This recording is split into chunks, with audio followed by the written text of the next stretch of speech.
It's almost started. There it goes. All right, we're live. We are live. We got Yeah, okay, there go the live button. All right, yeah, cool. two-piece dinner tonight. What's happening? The soliloquy and the yikes moment. Shoot, speaking of yikes, your boy Addison Russell got a yikes. 40-game suspension. Like he Does this can't. mean the investigation is closed? We're done with everything? I'm assuming so. Yeah, that's what I think that you're gonna be done with everything now. I guess yeah. He pretty much gonna serve that next year. I don't know if he's gonna be able to appeal it or not, but yeah. And that sucks for him because that's like a contract deal too for him. Right, because the Cubs' depth suggests that he is expendable Yep. and available is one of the first players available in the trade because he's still only 25 years old, I think. Maybe not even 25 yet. Also, keep in mind Machado's a free agent too. Right, Yeah. right. We easily move Baez to third or second if Machado wants to play shortstop. So options are available for the Cubs. All right. Well, let's get to this NFL then, so we can get to. I guess we got the first game on the schedule. It looks like. Let's see. We got Thursday night tomorrow. We got your Indianapolis Colts led by the great T.Y. Smooth, T.Y. Hilton, and Andrew Luck going against Thomas Brady, Dwayne Brady, and the Patriots. I mean, I think I got the Patriots. I mean, I don't know what else could change. I got the Patriots, especially on a short week, and I'm still glad that Andrew Luck is, being allowed to extend his work in the passing game. Okay, I don't think he's going to throw for 60 times again this season, but the fact that he can crank up a high volume and still be all right is, I think, it's a good sign. But the Patriots win. Yeah, I got the Patriots in this one. Like I said, I think you get another good game from Sonny Michelle, or Sonny Michael, whatever you want to call him. And I think Josh Gordon's going to have his first nice game as a Patriot because he's getting used to the system. I think they found a few things with him. And like I said, the return of Amendola, right? Or I'm sorry, Edelman. Edelman, yeah. Edelman is back. Yes. Yeah, so yeah, they getting ready to go. So yeah, we got New England in that one. All right, the next game, it looks like Sunday afternoon. The Tennessee Titans versus the Buffalo Bills. Somehow the Titans are 3-1, including a road win over Jacksonville. This is Buffalo's rare opportunity to get a win. They'll be at home. Buffalo. Yes, Buffalo will get a win, and Josh Allen will continue to have questions being made about his game. I'm gonna roll with Tennessee. I think they found something last week in Corey Davis. I like the Corey Davis aspect of this. Them beating the Eagles was pretty. I mean, the Eagles are not at fine tune yet, but I like the matchup for them.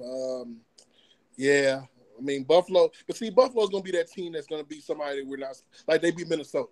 Like when nobody in America would have picked them to beat Minnesota, right? And then they end up beating them. So yeah, I mean they got a chance on the road, and I got to see Tennessee on the road. But I'm gonna roll with Tennessee, man. I think that they understand what's at risk. Look, they win this game. Jacksonville were to lose, and Houston loses. They got a clear cut lead in AFC South. So I'm gonna roll with Tennessee. All right, the next game we got Miami on the road. Your Miami Dolphins on the road versus the Cincinnati Bengals. I am buying the Bengals. I don't know why, but the Bengals just look different. Maybe it's hype early, but I like the fact that they're getting Tyler Boyd involved. I like AJ. They did lose Eifert, man, which is tough. But yeah, Gio Bernard is still putting in work. I like the Bengals as well, and if we are buying Bengals stock, they must put the Dolphins away and put them away decisively. And on the question of why Cincinnati is good, if you look at their core, Dalton's still around, Bernard's still around, Atkins, Dunlap. I think Vontez Burfict is returning this week. Yo boy, Drake Kilpatrick still around. So there's a nice core to what was once one of the more talented rosters in the league.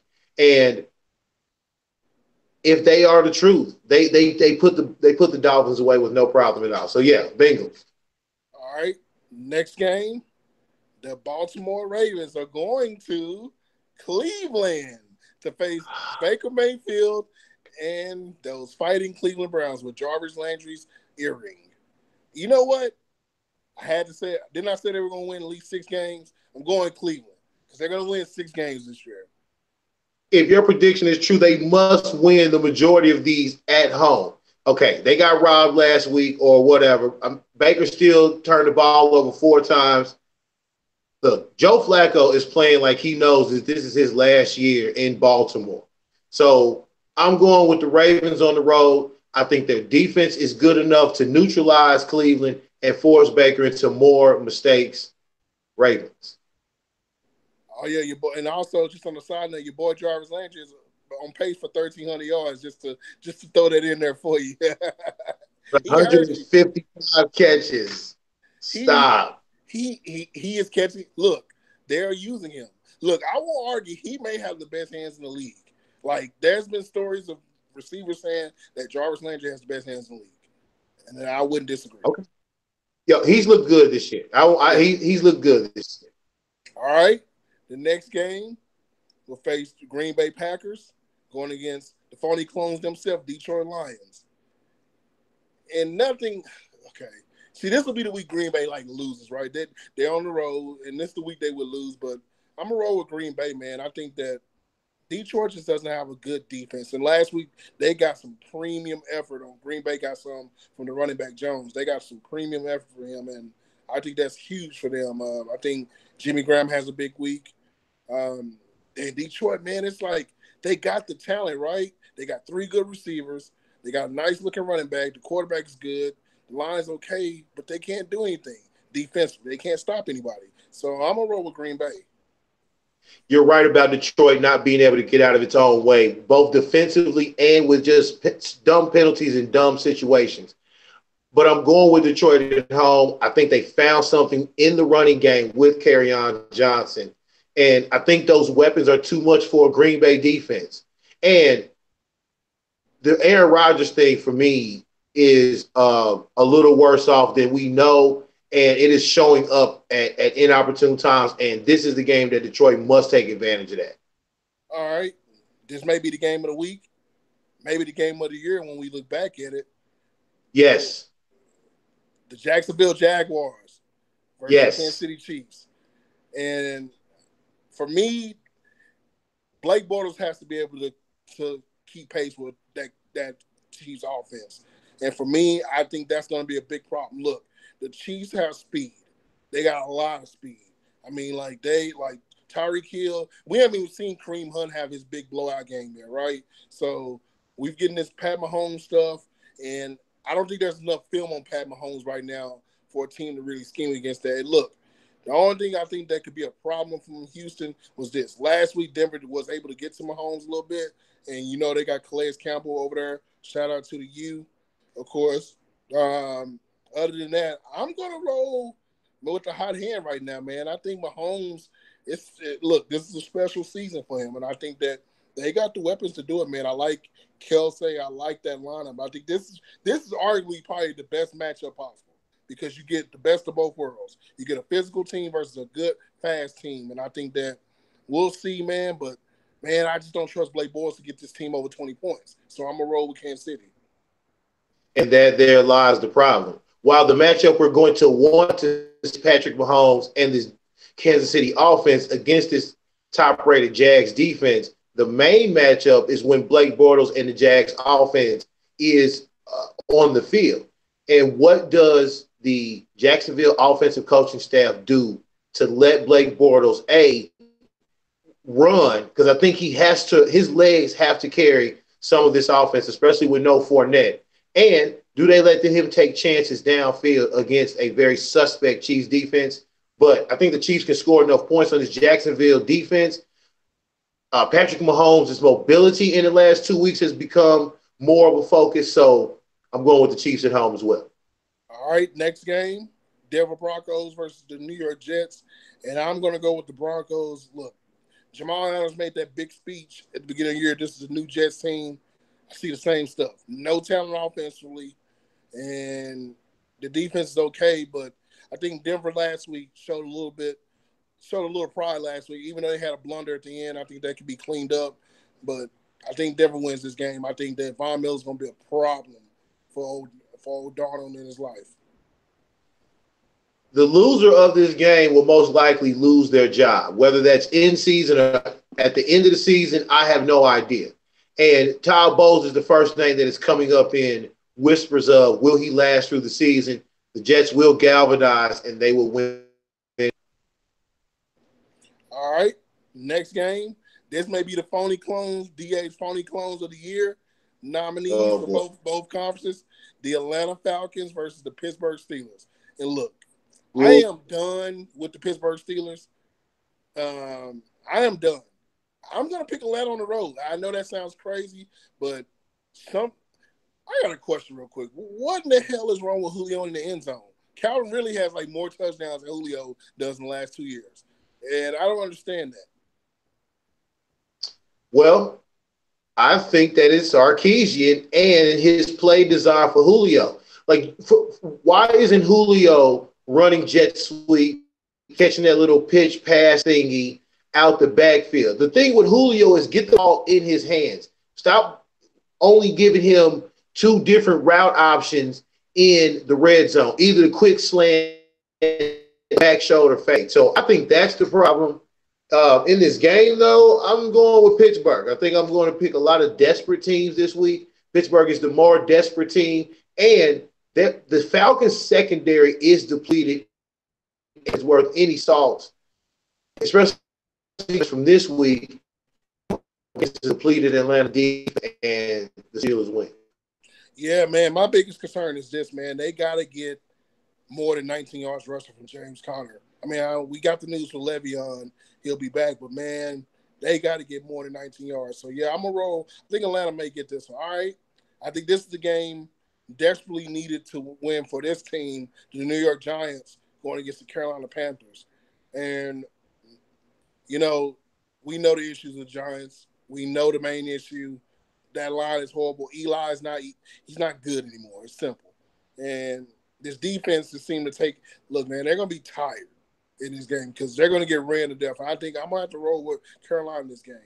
I like the speed of Carolina on offense with McCaffrey.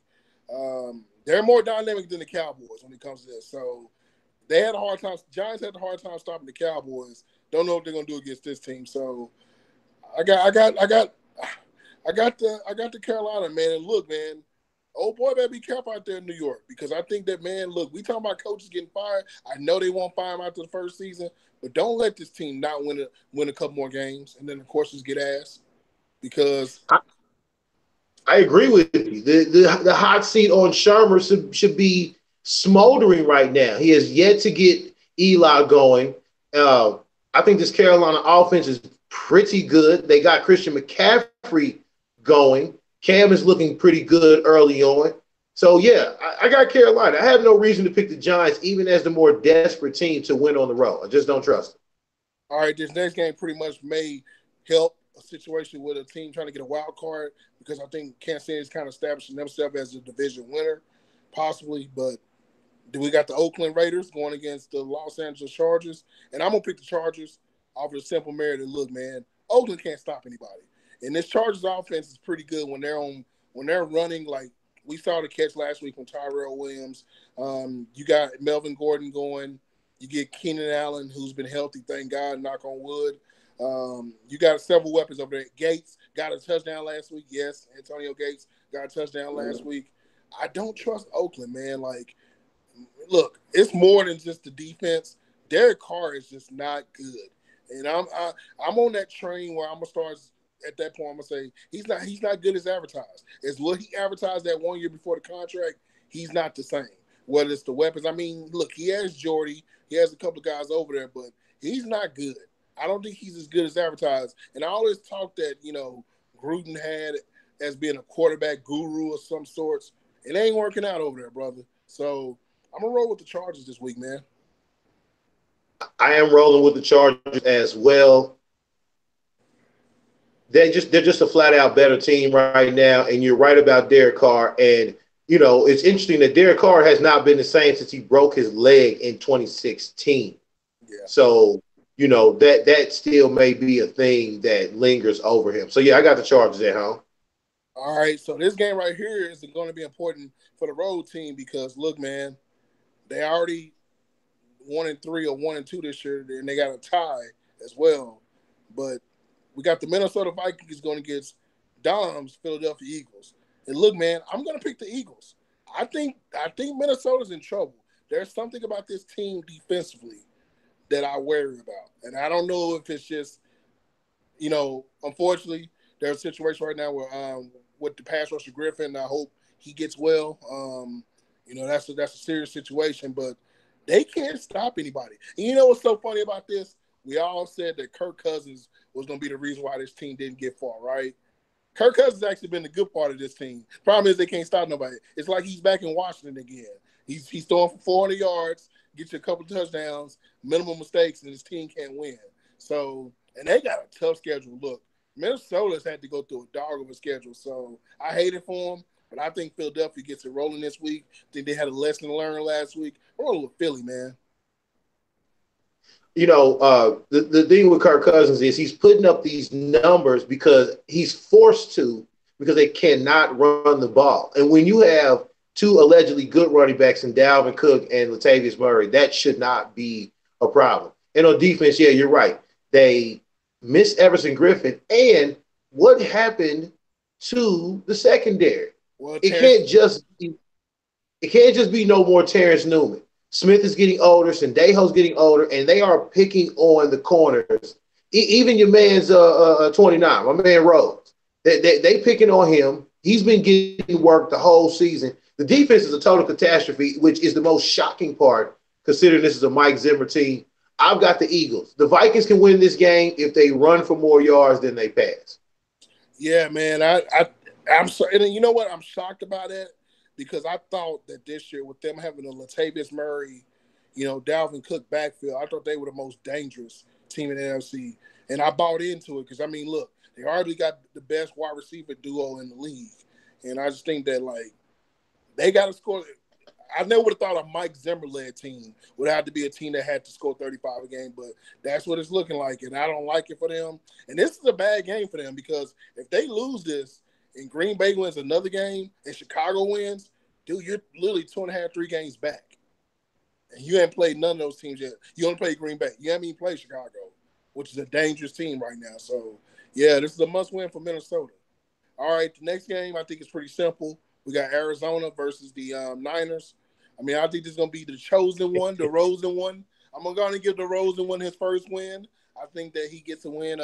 Look, man, the 49ers, they just don't have the talent outside. They don't have the talent running back-wise. I like the kid they got back there now. But other than that, yeah, they don't stand a chance this game. And look, Arizona's no better. But if I had to pick between the best of both worlds in this situation, I think Arizona has the better offense in this situation. So I'm going to roll with Arizona. Yeah, I'll go with the Cardinals. They're the more. I don't know who's the desperate team in this situation, but yeah, I'll go with the Cardinals. All right. The next matchup, which I think is a setup game of the week for me personally, we got the Los Angeles Rams against the Seattle Seahawks in Seattle. And look, we talked about it on the show Monday. This Rams offense is electric. You got speed everywhere. Your man Robert Woods out there, Cooper Kupp. You got Brandon Cooks. They just hitting everybody. You got Todd Gurley, who I think is arguably one of the 5 best football players in the league right now. Out there, they're working, and Jared Goff is out there cooking this deep. Now, my concern once again, and I'm gonna ask you this, and I'm gonna pick the Rams in this game, but my concern is this: just like the Vikings, this team has issues stopping people on defense as well. It seems like, and I don't know if it's the fact that they have a couple of injuries. I do know Aquip has been hurt, and I understand that a couple other guys have been having a couple of nagging injuries. But man, this Rams defense will be the vaulted defense of the NFL, right? With all that talent with Sue and Brockers and all those guys up front. So I got the Rams. I don't see the 49ers standing the chance. The Seattle Seahawks standing the chance this game. I'm gonna roll with the Rams. Hey, I'm gonna go with the Rams on the road, and I think that while their defense gets healthy and or adjusts to the new additions in the secondary, this offense is going to take advantage of a depleted Seahawks secondary as well. Now with no Earl Thomas, I have no idea who is in the Seahawks secondary. So Rams will score enough points on the road, and yeah, I'll take the Rams to stay undefeated. Yeah. All right. Sunday night, we got the Dallas Cowboys making the trip down. Is it 75 or 35? 45. 45. Okay, so we're going down 45 to Houston to face the Houston Texans. And look, this is the case. You mentioned the game earlier between the Jets and Denver as the coach who gets fired situation. Boy, yes, this is another one of those games where whoever loses this game gets real hot. And for me, this is going to come down to two things.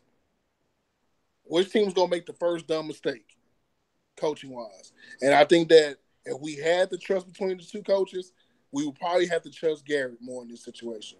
Just off the mirror that, man, look, the Texans have talent. I look at the Texans roster. They got nice defensive talent. I'm seeing J.J. Watt come around. He's doing a lot of good things right now. Clowney had a good game last week. He's coming back around. The secondary is a little shaky, but you are facing Dallas' receiving core, who doesn't really scare anybody. And then here's Dallas. You figured out a thing with Zeke. Can they do that 2 weeks in a row?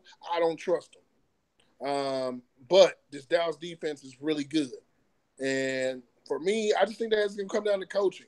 And I don't trust the Texans. For them to have every single thing, like talent-wise, they got a quarterback, blue chip quarterback, blue chip wide receiver. They got a nice second receiver. I don't even know the stats of Will Fuller. I think Will Fuller may be out because he has an ankle injury, from what I understand. So for me, I just think that it's going to come down to coaching. And if I had to pick, I would go with Dallas, man. I think that Dallas's defense does enough to win this game. And I think that if you get a little bit from Zeke, Dak needs to show up again one more week just to give you no turnovers, no mistakes, and just make plays. I'm going to roll with Dallas. Dallas is expected to win this game. I think they will win this game. Deshaun Watson gives them a chance if he can take advantage of a Cowboys secondary that has been shaky the last couple of weeks. Garrett has to know that the formula starts and ends with Zeke in terms of what they get done offensively. So I am going to go with the Cowboys on the road. And you're right, Bill O'Brien coaching for his job. Although for some reason, the fact that he keeps coming back makes me think get through this season. Yeah, and I think he does too. I think that they can use a lot of different things, the narratives for him. All right, and now we got the Monday night matchup, which is the last matchup of the week. The Washington Redskins, the surprising Washington Redskins, going against the New Orleans Saints. And look, man, I tell you what, I know you had to swallow your pride as a Miami Hurricane fan to say that, hey, that number 13 over there for the Saints is the real deal Holyfield. But look, man. That's my man's. Look, man, Michael Thomas, y'all. I told you, look, every year I've had a receiver. Last year he was my guy, and I think that he's amazing. I think Kamara is amazing. It tells you a lot about just how, just drafting, how that works. None of these guys were high picks, and look what they're getting out of them. Just think about that. None of those guys were high picks. I mean, Kamara sat behind. I sent the picture in the hangout earlier of all those dudes at Bama. Kamara sat behind T.J. Yeldon, all these guys at Bama. And now look at him. And I think that he's arguably not naming Todd Gurley the most. He's probably the most versatile running back in the league right now, not named Todd Gurley. I mean, what he does is amazing. And I think that the Saints defense is starting to get healthy. They're starting to get some kind of cohesiveness together. And I think that that's a scary matchup for the Redskins. Now, the Redskins are getting blue chip performances all of a sudden out of Adrian Peterson, but I don't see the talent outside. And I think that's where the issue's at. So I'm going to roll with the Saints at home. I think that alone gives them a win because they playing at home. I agree. I think the ebbs and flows of Adrian Peterson will go up and down. It will be very roller coastery in terms of production. And I think this is an off week, and which means that you need Alex Smith to punish and test a secondary for New Orleans with the passing game. And I'm just not sure that that's something that will be consistent on a game-to-game basis. Drew Brees is going for the all-time NFL yardage record, so that will buoy the Saints as well. I got Saints big, at least by 2 touchdowns. All right, well, just some quick news and notes. Of course, we didn't have the the coach winning, and it doesn't really help none that the fact that T.Y. Hilton has now been ruled out for Oh, that game. yeah, So one of them yeah, short week injury. yeah. So he's not gonna be playing. Other than that, it looks like, of course, right tackle Donald Penn for the Raiders. He's been placed on injury reserve. So other than that, nothing that we know of for the injury report going forward. But yeah, man, this is look. I'm telling you right now, Minnesota. To me, the team I think that has the most concern this week is Minnesota. This is a scary thing for them because this is the year that everybody kind of bought into Minnesota. I think I was the last of the duo here that was on Minnesota's train, and I finally got on that train. And it's like, man, you're literally one game away from like being not saying out of it because it's still early, but man, the way Chicago is playing right now and the way that Green Bay will play, that's a scary thought. And you don't want to be fighting for a wild card. This team needs all kind of home field. So yeah, it's gonna be a good weekend in NFL football, man. But I got a real question for you, real quick, outside of NFL. I know you saw your boy last night in that purple and is it maize? Is it mustard? What is that? Is that I have it's a I thought it was a sunshine yellow. Maybe that's what I saw. Somebody was pranking me on Wikipedia. Um, yeah, I mean, it's great. I don't know what to say now. I I mean, they think it's open up against who they open up against the Rockets. no Portland in Portland. Portland. Yeah, the real the phony clones of the NBA. But yeah, from what I see, man, I think that from an all time perspective, but just watching basketball, loving the team aspect, this may be the best passing team in the league, not named Golden State. I think that when you get LeBron on the floor, and look, we've all had our sentiments about Rondo, but I look at Rondo as a smart basketball player, very high IQ, and that's going to help LeBron. And look, these kids are learning quick, man. That ball is going to come to you in certain ways. Even that ball is coming to your heart. That ball is coming to you. And look, I had no fears for LeBron. LeBron didn't play any in the preseason last year. I didn't know if he was going to play this year. I think maybe he did it just to kind of get the Lakers uniform on, get the jitters out the way. But it's electric, man. And look, I kind of been listening to a couple of shows here and there. And word to Jalen Jacoby, the atmosphere last night felt like, even for a preseason game, it felt like a Showtime atmosphere. And that's what LeBron thinks. I think that's a boost of pride for that team, the winning aspect, and I can already see a lot of LeBron's tendencies waving off on Kuzma and Brandon Ingram just from watching them. And look, I tell you the funnest part in the world when I look up at the lineup and they got Rondo, Lance Revolution, JaVale and LeBron on the floor together. That is like the greatest lineup ever. Because then everything just happens. And it's so weird seeing Lance, LeBron hug each other and laugh. So I'm excited, man, for the Lakers. I'm telling y'all, I'm not calling them a championship team, but they're gonna surprise a lot of teams. I know that sounds crazy for a LeBron-led team with this crew, but this team is a sneaky, dangerous team because of the youth and the IQ level. Lonzo Ball, high IQ. Rondo, high IQ.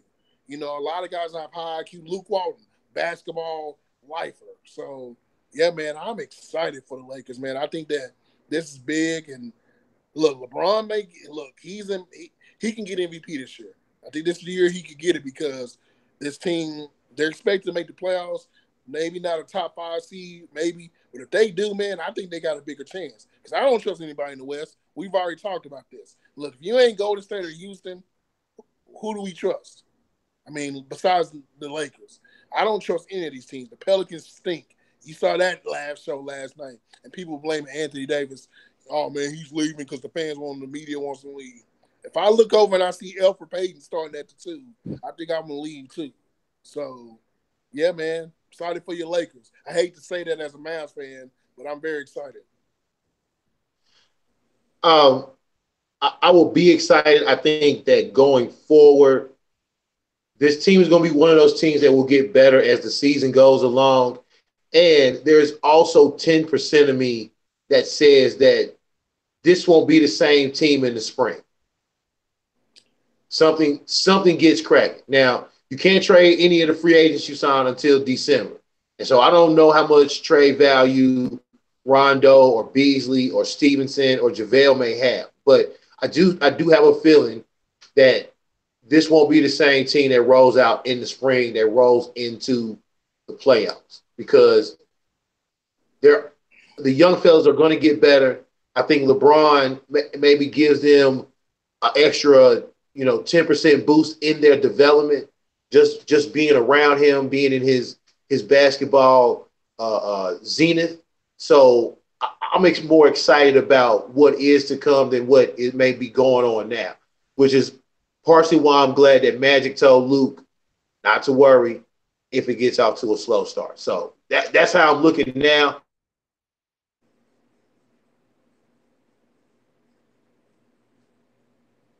All right. Well, that may be it for us. Obviously, you'll see us on Mondays, of course, every Monday evening. If not before then, let's case something crazy happens, which there will be anarchy this weekend because UFC will happen this weekend.